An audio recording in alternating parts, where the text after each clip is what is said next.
মুন্সিগঞ্জের গ্রামের মানুষের কাচ্চি বিরিয়ানি দেখার সৌভাগ্য হইছে এই আপার ভিডিওর উচিলায়। ভাবখানা এমনই শহরুলির ঘরের শহরুলি একেবারে মুন্সিগঞ্জের গ্রামও গিয়ে একেবারে উদ্ধার করছে মুন্সিগঞ্জের মানুষেরে। বাবা রে বাবা, মুন্সিগঞ্জের মানুষের কাচ্চি বিরিয়ানি চোহে দেয় নাই। আফা গো, মুন্সিগঞ্জ সম্পর্কে আপনার কোনো ধারণা আছে? মুন্সিগঞ্জের প্রত্যন্ত গ্রাম অঞ্চলের বেডিরা যে ছাক বাইডা তরকারি রান্ধে না, এটা এইসব কাচ্চি ডাইনের বা কাচ্চির যে বাবুর্চিরা এরা এটি কমই জানে। এই ছাক বাড়া খালি আমি লৌহজং জেলায় লৌহজং জেলা না, মুন্সিগঞ্জের লৌহজং থানায় আমি জমি কিনছি, আমি জানি ওখানকার মানুষের রান্দাবাড়া। আচ্ছা, আর এই যে মুন্সিগঞ্জের গ্রামে কাচ্চি ডাইন গেছে দেখে একার এমন আবলায়া পইরা খাইবার গেছেন গা, মুন্সিগঞ্জ আপনার কি মনে হয়? হ্যাঁ, এই যে ইয়ের কাপড় আঙ্গাইয়া যে মাওয়া যান না ইলিশ খাইতে আদারাইতে, রাইত নাই ব্যান নাই বিয়াল নাই, ওইটাও মুন্সিগঞ্জের ভিত্তে ওই, বুঝছেন? সারা বাংলাদেশের মানুষে যেগো গাড়ি আছে যেগো না আছে হেরাও গাড়ি ভাড়া করে লইয়া ব্যান বিয়াল আদা রাইত এই যে ইলিশ বাজা খাইতে যান না, এটা মুন্সিগঞ্জে ওই, বুঝছেন? আরও আছে আলদির মাডা আমগো ঢাকা শহরের আঞ্চলিক ভাষায় মাঠা আলদির মাডা, যেটা আধা ঘন্টাও ঠিক মতন থাকে না, সব ব্যানবেলা একেবারে ভোরবেলা যাওয়ান লাগে, এইটাও মুন্সিগঞ্জে। মুন্সিগঞ্জের আপনারা কি মনে করছেন? হ্যাঁ, মুন্সিগঞ্জের মানুষ না হইয়াও আমার এই ভিডিওটা করতে আমি বাধ্য হয়েছি। আমার মুন্সিগঞ্জের ভাই বোনেরা গতকালকে রাত্রেই আমারে আপনার ভিডিওটা পাঠাইছে যে মুন্সিগঞ্জের গ্রামও কাচ্চি ডাইন গেছে।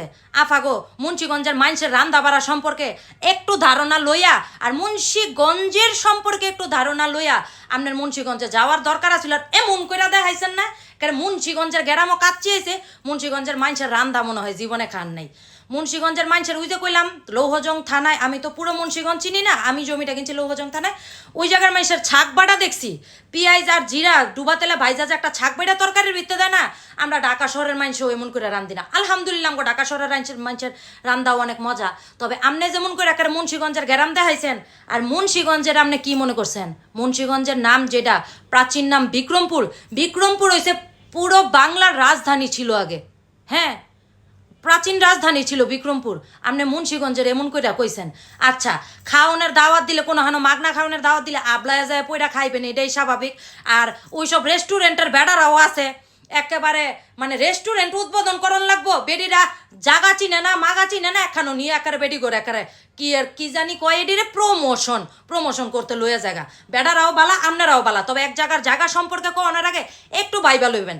আচ্ছা, এবার আমি কই, আমি কিন্তু মুন্সিগঞ্জের মানুষ না, আমার বাড়ি ঢাকায়।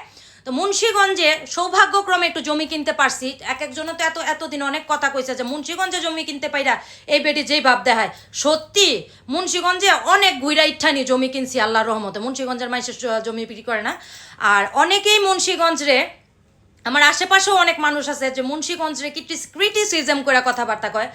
মুন্সিগঞ্জ বিক্রমপুর হচ্ছে প্রাচীন বাংলার রাজধানী, আর মুন্সিগঞ্জের মানুষ ভালো মন্দ মিলে এই সব জেলার মানুষ আছে। তবে একটা জেলার যে ঐতিহ্য আছে না, মানে মুন্সিগঞ্জের, নারায়ণগঞ্জের, গাজীপুরের, এগুলা কিন্তু ট্রেডিশন প্রায় ঢাকার মতোই। তো একটু আপনি একটা ঢাকাতে প্রমোশন করতে গেছেন, আপনার গেট আপে আমি নাই গেলাম, আল্লাহ মাফ করুক, ঢাকাতে গেছেন দেখে আপনার বাপ নমুন একটু কমও দেখায়েন, বুঝছেন? আমরাও ঢাকা শহরের মানুষ, মুন্সিগঞ্জে গেলে মুন্সিগঞ্জের মাটির লগে মিশা যায় ভিডিও করতে চেষ্টা করি। এত ডগ দেখানের কিছু নাই, একটু ব্লগিং কইরা আর ফুড ব্লগিং মাগ না খাওয়া এডিলো এত ভাব কইরা এত ভাব দেখায়েন না, ভাব একটু কম দেখায়েন, তাতে মাইনসে বালা কইব। আপা, আমার কথায় কেউ কষ্ট পায় না, আমি মাফ চাই। আমার মুন্সিগঞ্জের ভাই বোনেগুলিকে আমি এই ভিডিওটা করতে বাধ্য হয়েছি। এছাড়াও আমার মুন্সিগঞ্জের প্রতি একটা দায়বদ্ধতা আছে, যেহেতু একটু জমি আল্লাহ পাক আমার ওইখানে মিলাই দিছে, স্থায়ী ঠিকানা না হোক একটু তো ঠিকানা ওইখানে আমার আছে, শুকুর আলহামদুলিল্লাহ।